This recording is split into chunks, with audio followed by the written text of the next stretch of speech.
pencemaran alam sekitar.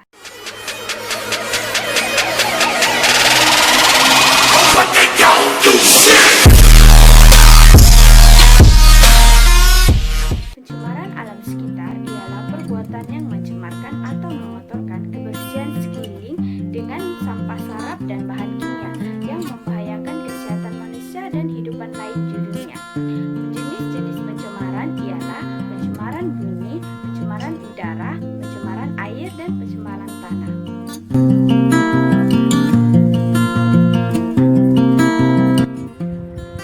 Assalamualaikum, nama saya Salina Putri Basiun. Nomor matrikal BB19110090. Okey, maksud pencemaran bunyi di sini ialah satu gangguan tenaga mekanik yang boleh merambat melalui jirin dalam bentuk gelombang. Manusia merasai bunyi melalui ventrilia pendengaran. Bunyi bising terlalu kuat sehingga akan menyakitkan telinga. Terdapat 4 punca pencemaran bunyi. Yang pertama ialah pembangunan industri, iaitu bunyi daripada kilang-kilang. Yang kedua ialah kenderaan, iaitu bunyi horn. Yang ketiga ialah aktiviti manusia, iaitu volume radio dan televisyen dikuatkan. Yang keempat ialah kuari, iaitu pemecahan batu-batu.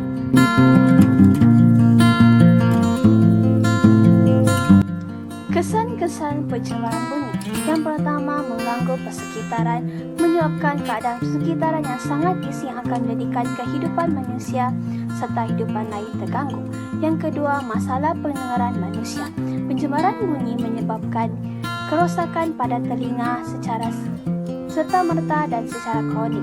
Kesan-kesan di luar telinga pula adalah seperti kesan fisikologi seperti meningkatkan tekanan darah, meningkatkan pegangan otot dan sebagainya.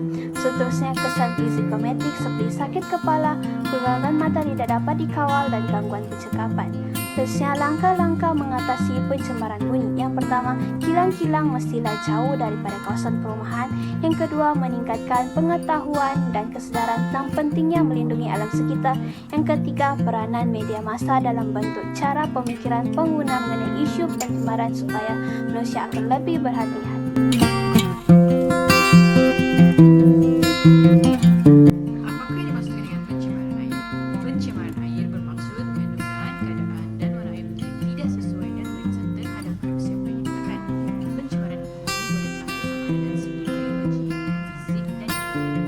Antara punca-punca berlakunya pencemaran air yang pertama adalah apabila sistem saluran tersumbat ianya secara tidak langsung mengakibatkan limpahan daripada loji rumah. Dan seterusnya adalah pertambahan kawasan setinggan sekaligus membawa keadaan timbulan sampah sarap dan mengakibatkan berlakunya pencemaran air. Selain itu, aktiviti pembakaran melalui proses menghantarkan kayu balang ke kilang akan meningkatkan serpihan-serpihan debu dan mengakibatkan berlakunya pencemaran air. Akhir sekali, pembuangan sisa cacaran kimia daripada kilang yang disalurkan ke sungai mengandungi bahan toksik dan mengakibatkan berlakunya pencemaran air.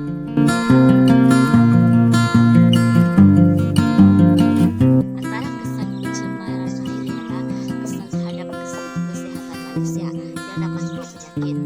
Selain itu, pencemaran air juga dapat mengurangkan kadar kandungan oksigen yang terlarut. Selain itu, sistem air bawah tanah juga turut tercemar.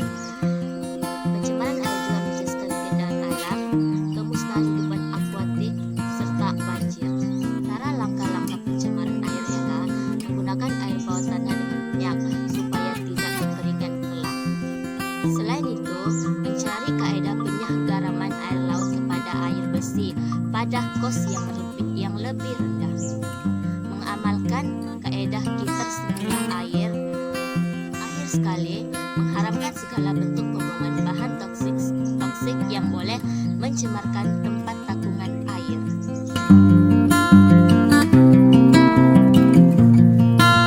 Pencemaran udara berlaku apabila terdapat bahan-bahan asing dalam udara yang tidak sepatutnya ada. Benda-benda asing ini boleh hadir dalam bentuk-bentuk seperti habuk, asap, kabus, uap, atau gas. Ia boleh berlaku di dalam atau di luar bangunan. Bahan-bahan cemar ini mengganggu dan memudaratkan manusia, tumbuhan, haiwan maupun harta benda. Terdapat sebilangan punca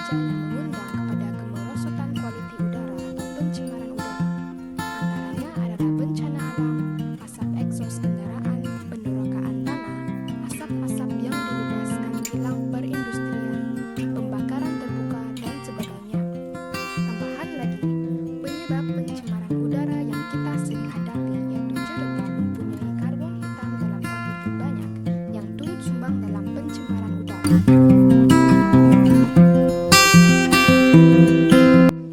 Oke, di sini saya akan menerangkan tentang kesan-kesan pencemaran udara. Yang pertama ialah kesan terhadap kesehatan manusia. Kesan terhadap kesehatan manusia adalah seperti sistem pernapasan mereka tidak dapat berfungsi dengan baik akibat daripada terhidu gas beracun yang ada di permukaan bumi. Yang kedua ialah kesan terhadap tumbuh-tumbuhan. Tumbuh-tumbuhan tidak dapat melakukan fotosintesis dengan baik dan akan mengakibatkan nekrosis, yaitu keguguran daun, kloropsis, pertukaran warna, dan perubahan pertumbuhan. Yang ketiga ialah kesan terhadap binatang ternakan.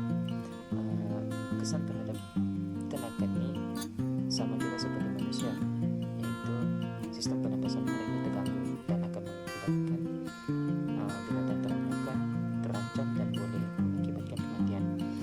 Yang keempat ialah kesan terhadap bahan. Kesan terhadap bahan ialah seperti mengotorkan permukaan bahan trotoarnya kepada bangunan, pakaian, dan benda-benda lain.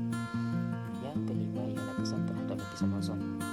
Lapisan ozon akan semakin menipis dan akan memudahkan sinar UV untuk sampai ke permukaan bumi.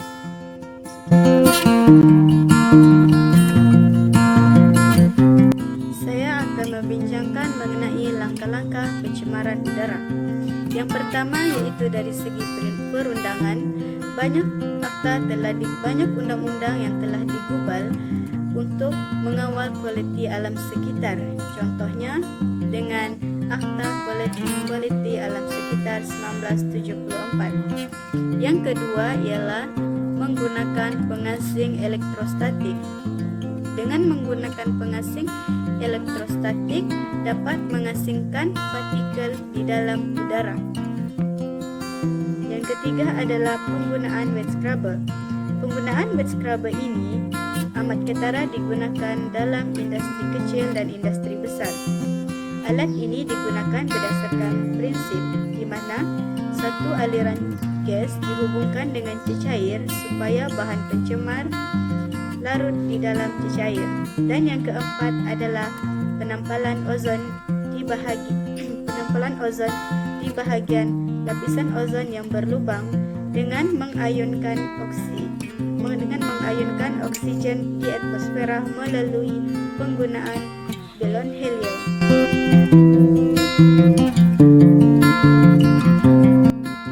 Pencemaran adalah suatu perbuatan mencemarkan atau mengotorkan alam sekeliling sehingga menyebabkan terjejesnya kesihatan manusia, ekosistem, dan alam semula jadi. Terdapat 4 jenis pencemaran, yaitu pencemaran udara, pencemaran air, pencemaran tanah, dan pencemaran bunyi. Pencemaran tanah. Pencemaran tanah bermaksud sesuatu perbuatan yang menyebabkan berlakunya perubahan warna, kehilangan kesuburan dan hakisan tanah pada sesuatu kawasan.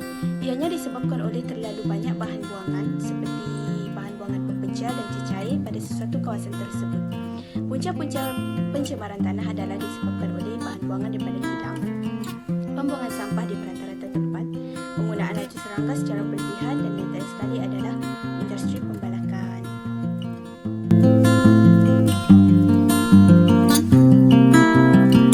Kesan pencemaran tanah akan menyebabkan tanah beracun, kerusakan tanah dan kualitinya, dan juga akan menyebabkan hakisan tanah. Langkah-langkah untuk mengurangkan pencemaran tanah ialah kita harus menerapkan pendidikan alam sekitar, seterusnya mengadakan pameran yang berkaitan dengan isu pencemaran tanah. Di samping itu mengawal aktiviti pembinaan, perlombangan, dan pembalakan. Sebagai kesimpulannya, pencemaran alam sekitar semakin hari semakin meningkat dan kejadian ini telah menyebabkan ketidakselesaan kepada kita semua. Jadi apa yang boleh kita lakukan? Kita haruslah mengelakkan ataupun mengurangkan perbuatan-perbuatan seperti pembuangan sampah merata-rata tempat dan juga pembakaran secara terbuka. Sekurang-kurangnya perbuatan kita ini boleh mengurangkan pencemaran alam sekitar dan juga yang menampakkan usaha kita untuk menjaga kita punya alam sekitar yang hijau dan indah ini. Oke, mengapa kita perlu lakukan? Ya adalah untuk kebaikan kita sendiri dan juga untuk kita punya keselesaan dan juga untuk generasi yang akan datang. Itu saja, sekian dan terima kasih. Bersama-samalah kita menjaga alam sekitar.